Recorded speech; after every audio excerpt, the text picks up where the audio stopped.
Office போறீங்களா? எதுக்கா போனீங்க? வேலைக்கு தானே போனீங்க, சம்பாதிக்க தானே போனீங்க. அந்த வேலையை மட்டும் பார்த்துட்டு வரணும். வீட்டில் சிரிக்காத புரிச்சா அங்க போய் சிரிச்சுட்டு உட்காந்துருக்காரு.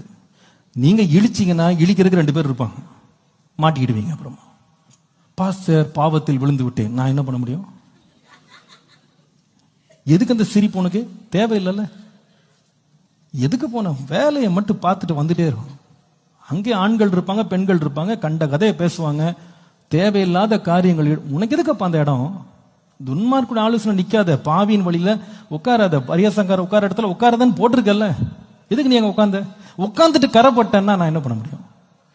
குடும்பத்தை நடத்துறவங்களுக்கு ஒரு கட்டுக்கோப்பு ஒன்று இருக்கணும். ஃபேமிலியில சில பேர் இன்னைக்கு பாஸ்டர் எங்க ஒய்ஃப் ரொம்ப ட்ரெடிஷனல், நாங்கெல்லாம் ரொம்ப சோசியல். ஜாக்கிரதப்பா, ஜாக்கிரதை. ட்ரெடிஷனலா இருந்து பாதுகாப்பா இருக்கிறது நல்லது. சோசியலா இருந்து எல்லாத்தையும் கெடுத்துட்டு உட்காந்துறாது. இன்னைக்கு சோசியல் சோசியல் சோசியல் எல்லாம் சோசியல். இப்போ கம்பெனியில ட்ரிங்கிங் பார்ட்டி, என்னென்ன பார்ட்டி எல்லாம் வச்சுக்கிட்டு அங்க போய் சுத்திட்டு வந்துட்டு இங்கேயும் திருவிருந்தில் உட்காராத. குடும்பத்தை நாசமாக்கிடுவீங்க. கேர்ஃபுல்லா இருக்கணும்.